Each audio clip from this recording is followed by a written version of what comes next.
नमस्ते बाळको, केम छो? मजामां? हाँ, प्रथम सत्र में धोरण 8 नी अंदर 5 पाठ आपणे पूर्ण थई गया अने ए पाठ 5मो छे ए सुंदर मजानो हतो। सवाल बालमन के जवाब डॉक्टर कलाम के। ए पाठ भण्या पछी तमारा जीवननी अंदर तमे शुं करी शकशो एवी सीख मळी।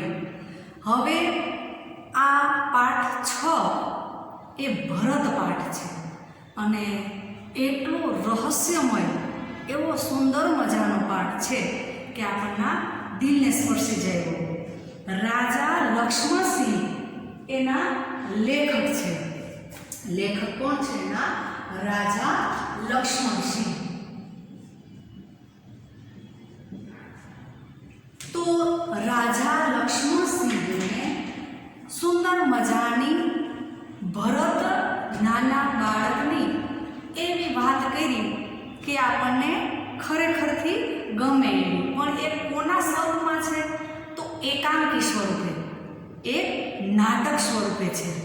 ज्यारे आपणे नाटक जोता होईए त्यारे एमां पात्र होय छे। शुं होय छे? पात्र होय। अहींया पण पात्र आपणे बताववामां आव्या छे। पात्रमां बालक का नाम है भरत है। पहली तपस्विनी है, दूसरी तपस्विनी है और राजा दुष्यंत है। आ सुंदर मजानी एक नाटक स्वरूपे कहानी सांभळशो तो तमने पण खूब मजा आवशे। ज्यारे आपणे क्लासमां भणता होय त्यारे तो विद्यार्थी पासे हूँ आ नाटक करावुं छुं। बाळकोने ऊभा करी अने ए पात्रोना नाम आपी अने पोते वांचे तो बहु मजा पड़े। आ राजा लक्ष्मण सिंहे सुंदर मजानी अहींया एक नाटक स्वरूपे कहानी बतावी जे आपने गमे तेवी छे। 1926 में आगरा में जन्मे राजा लक्ष्मण सिंह विभिन्न भाषाओं के ज्ञाता थे।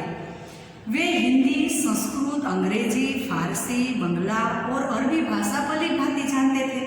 इनकी अनेक पुस्तकों का अंग्रेजी और हिंदी में अनुवाद किया गया है। कालिदास के अभिज्ञान शाकुंतल, मेघदूत और रघुवंश के हिंदी में अनुवाद पर इन्हें पुरस्कार दिया गया है। हाँ, उसने हिंदी में अभिवादन अनुवाद किया। तो इनका सारांश क्या है वह मैं आपको दिखा देती हूँ कि कालिदास द्वारा लिखित मूल नाटक अभिज्ञान शाकुंतल का हिंदी में अनुवाद राजा लक्ष्मण सिंह ने किया था। प्रस्तुत पाठ उसी नाटक का एक अंश है। ऋषि कौण्य के आश्रम में शकुंतला का पुत्र भारत एक सिंह शावक के साथ खेल रहा है। कौन है? भारत। और आश्रम में रहने वाली जो 2 तपस्विनियां हैं बालक को रोकने का प्रयत्न कर रही है। फिर राजा दुष्यंत है ना, वह छुपकर इस मनोहर दृश्य को देखकर आनंद ले रहा है। बालक के प्रति सहज आकर्षण से रोमांचित होकर उनसे रहा नहीं गया और वे बालक के पास पहुंच गए। उसे देखा, गोद में उठाकर प्यार किया। वे सोचने लगे, काश यह बालक मेरा पुत्र होता। दोनों तपस्वियों ने की बातचीत से उन्हें पता चला कि यह बालक उन्हीं का पुत्र है। यह जानकर वे खुशी से झूम उठे। हाँ, बहुत अच्छी कहानी है, बहुत अच्छा एकांकी नाटक दिया गया है। तो भरत उनका नाम है। अब जब ये एकांकी यानी नाटक प्रस्तुत होता है तो पहले क्या हो जाता है, पर्दा के पीछे कोई दृश्य दिखाई देता है। तो इधर भी पर्दे के पीछे क्या दृश्य है? एक बालक है ना, सिंह के बच्चे को ऐसे घसीटते हुए ला रहा है और 2 तपस्विनियां उसे रोकती हुई आती है। राजा दुष्यंत पेड़ के पीछे कहीं दूर से यानी थोड़ी नजदीक से ये सब दृश्य को देख रहे हैं। ऐसा क्या है? एकांकी का दृश्य है। फिर बालक बोला, अरे सिंह तू अपना मुंह खोल, मैं तेरे दांत गिनना चाहता हूँ। बालक है भरत, वह क्या बोला? अरे सिंह तू अपना मुंह खोल, मैं तेरे जो दांत है ना वह गिनना चाहता हूँ। देखो, ऐसी बात सुनकर हमें भी आश्चर्य लगता है। सिंह के बच्चे के साथ खेलना, उनके दांत की गिनती करना, ये बहादुरी का कार्य है। तो पहले तपस्विनी उनको रोकते हुए क्या बोली, ए हठीले बालक, तू वन के इन पशुओं को क्यों सताता है? हम तो इन पशुओं को हमारे बाल बच्चों की तरह उनके समान रखते हैं। तेरा साहस तो बढ़ता ही जाता है। तेरा नाम ऋषियों ने जो सर्वदमन रखा है सो ठीक ही है। पहली तपस्विनी उनको रोकते हुए क्या कहते हैं कि ऋषियों ने तेरा नाम जो सर्वदमन रखा है वह ठीक ही है। सर्वदमन यानी सबका दमन करने वाला। सिंह के बच्चे के दांत गिनना, इनको हैरान नहीं करना। पहली तपस्विनी उनको रोकते हुए ऐसी बात करती है। लेकिन राजा दुष्यंत पेड़ के पीछे छिपे हुए बैठे हैं ना, वह सब बात सुन रहे हैं। उनकी बातें सुनकर वह स्वयं अपने आप खुद को, आहा, क्या कारण है कि मेरा स्नेह इस बालक की ओर उमड़ा सा आता है? ये बच्चे को देखकर मुझे ऐसे प्यार उमड़ आ रहा है। बालक तो देखो कितना तेजस्वी है। उनकी बातें राजा सुन रहे थे। दूसरी तपस्विनी भी उनके साथ थी। वह क्या बोली, जो तुम इस बच्चे को छोड़ न देगा तो सिंहनी तुझ पर दौड़ेगी। क्या बोली दूसरी तपस्विनी, उनको डरा रही है। क्या कर रही है, जो तुम सिंह के बच्चे को छोड़ नहीं देगा तो उनकी माँ सिंहनी आएगी तुझ पर दौड़ेगी। बालक मुस्कुरा कर बोला, हंसकर बोला, ठीक है, सिंहनी का मुझे ऐसा ही डर है। मुंह चिढ़ाता है, बच्चा है, मुंह चिढ़ाकर, ठीक है, मुझे सिंहनी का ऐसा डर नहीं है। बालक कैसा था, बहुत तेजस्वी था। राजा दुष्यंत तो आश्चर्यचकित हो गए। यह बालक अवश्य किसी तेजस्वी वीर पुत्र है। उसका मुख तो देखो, अग्नि के समान दमक रहा है। अग्नि के जैसा उनका मुख चमक रहा है। ये बालक को ऐसा वैसा साधारण बच्चा नहीं है। वह इन दोनों की बातें सुनकर मन में ही मन में सोचने लगा। पहली तपस्विनी फिर क्या बोली, हे प्यारे बालक, सिंह के बच्चों को छोड़ दे, मैं तुझे खिलौना दूंगी। वह क्या फुसला रही है, ये प्यारे बालक, सिंह के बच्चे को छोड़ दे, मैं तुझे खिलौना लेकर दे देती हूँ। बालक तो हाथ पछाड़ता है। क्या करता है, हाथ पछाड़ता है। पहले खिलौना दे दो, लाओ कहाँ है खिलौना। बालक ने क्या किया, लाओ कहाँ है खिलौना, खिलौना दे दो, फिर मैं ये सिंह के बच्चे को छोड़ दूंगा। राजा दुष्यंत तो दूर से सुनते हुए, दूर से बालक की हथेली को देखकर स्वयं अपने मन में सोचने लगा, आहा, इसके हाथ में तो देखो चक्रवर्तियों के लक्षण हैं, उंगलियों पर कैसा अद्भुत झाल है, और हथेली की शोभा तो देखो, ये प्रातः कमल को भी लज्जित कर रही है। इतने अच्छे उनके छोटे छोटे हाथ हैं और चक्रवर्तियों के निशाने हैं। तेजस्वी बालक को देखकर राजा स्वयं खुद को मन में ही मन में सोचने लगा, ये बालक तो देखो, इनके हाथ में तो चक्रवर्तियों के निशाने हैं और अद्भुत हैं। उनको बालक के बारे में देखकर, ऐसी बहादुरी की बातें सुनकर राजा तो स्वयं सोचने लगा। वह सामने अभी नहीं आया, पेड़ के पीछे सारी बातें सुन रहा है।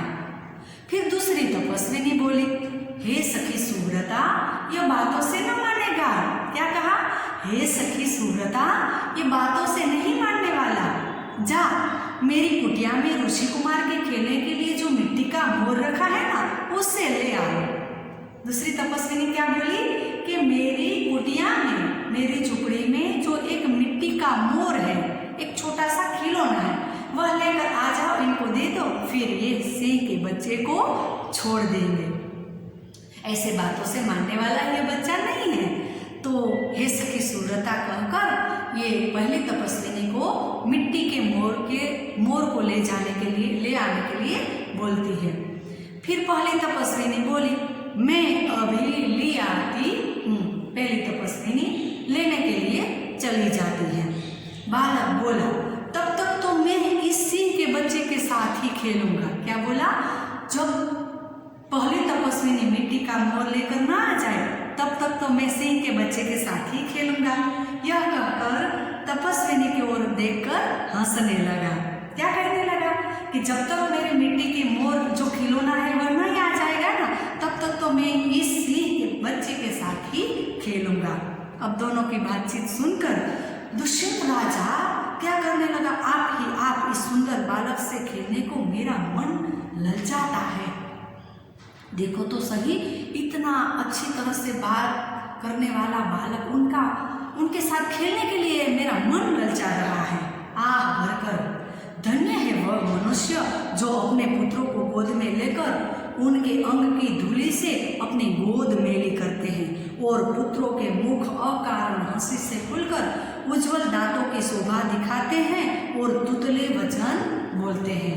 राजा दुष्यंत मन में ही मन में सोचने लगा, धन्य है इनके माता पिता कि उनको खेलते हुए अच्छा लगता होगा, वह हंसता है तो उनकी दांतों की शोभा कितनी अच्छी लगती होगी, और ये बच्चा जिनका है वह उनके माता पिता बहुत धन्य है। बच्चा तो देखो कितना सुंदर है और कितना बहादुर भी। मन में सोचने लगा।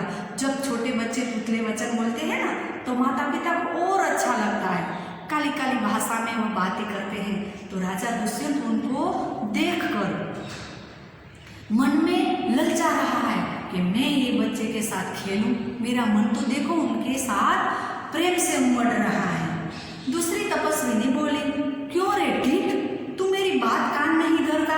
क्या कहा? क्यों रे ढीठ हठीले बालक, ढीठ यानी जिद्दी बालक। अरे हठीले बच्चे, तुम क्यों मेरी बात है कान नहीं धरता, मेरी बात क्यों सुन नहीं रहा है? इधर वो ऐसे ही दूसरी तपस्विनी देखने लगी। उनको लगा कि कोई पेड़ के पीछे छिपा हुआ है। वह किसको देख लेती है? राजा दुष्यंत को। राजा दुष्यंत को देखकर इधर उधर ऐसे देखने लगी और बोली, हे महात्मा, तुम ही आओ और कृपा करके इस बलि बालक के हाथ से सिंह के बच्चे को छुड़ाओ। राजा दुष्यंत को देख लिया। किसने देख लिया? दूसरी तपस्विनी ने। इसलिए वह बोली, हे महात्मा, इधर आ जाओ और ये बच्चे को समझाओ और सिंह के बच्चे को उनके हाथ से छुड़वा दो। राजा दुष्यंत को तो अच्छा लगा, क्योंकि उनको भी ऐसा लगने लगा था कि मैं एक बच्चे के साथ खेलूं। तो राजा दुष्यंत को अच्छा लगा और उसने तपस्विनी ने उनको नजदीक बुला लिया। अच्छा, बालक के पास जाकर और हंसकर वह भी कहने लगा, हे ऋषि कुमार, तुमने तपोवन के विरुद्ध यह आचरण क्यों सीखा है? क्या कहा? हे ऋषि कुमार, तुमने तपोवन के विरुद्ध यह आचरण, यह व्यवहार क्यों सीखा है जिससे तुम्हारे कुल की लाज जाती है? समझाया बच्चे को प्रेम से कि तुम्हारे कुल की लाज जाएगी। ये तपोवन के विरुद्ध कार्य है। सिंह के बच्चे को ऐसे खेलना, छेड़ना अच्छी बात नहीं है। यह तो कोई अच्छी बात नहीं है। तो बच्चे ने सिंह के बच्चे को छोड़ दिया। देखो, राजा तो इतनी ही बात बताई कि तपोवन के विरुद्ध ये बात है, तुम जो कार्य कर रहा है वह अच्छा नहीं है। ऐसी ही बात सुनकर बच्चे ने सिंह के बच्चे को छोड़ दिया। छोटी सी बात सुनकर बच्चे ने ऐसे ही सिंह के बच्चे को छोड़ दिया। तो दूसरी तपस्विनी बोली, हे बड़भागी, यह ऋषि कुमार नहीं है। क्या बोला? हे बड़भागी, यह ऋषि कुमार नहीं है। क्योंकि राजा दुष्यंत ने क्या कहकर बोला था? हे ऋषि कुमार। तो तपस्विनी ने बताया कि ये कोई ऋषि कुमार नहीं है। तो राजा दुष्यंत ने क्या कहा? सत्य है, इसके काम ही तो ऐसे साहस भरे हैं। यह ऋषि कुमार नहीं जान पड़ता, परंतु मैंने तो तपोवन में वास देखकर इसे ऋषि कुमार ही जान लिया। क्या ये तपोवन में बाग में रहता है? तपोवन में रहता है, इसलिए मुझे ऐसा लगा कि ये कोई ऋषि कुमार होगा। लेकिन सही बात है, ये ऋषि कुमार तो लगता ही नहीं। अब तो राजा दुष्यंत को और अच्छा लगने लगा। बच्चे की हथेली को अपने हाथ में लेकर स्वयं खुद खुश होने लगा।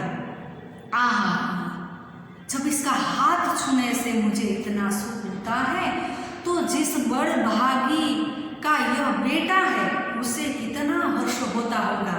वह सोचने लगा कि मैंने इनका हाथ जो मेरे हाथ में ले लिया तो इतना अच्छा लगा, कितना कोमल हाथ है, कितना अच्छा लड़का है। यह सोचकर मुझे अंदर से सुख होने लगा, खुशी मिलने लगी।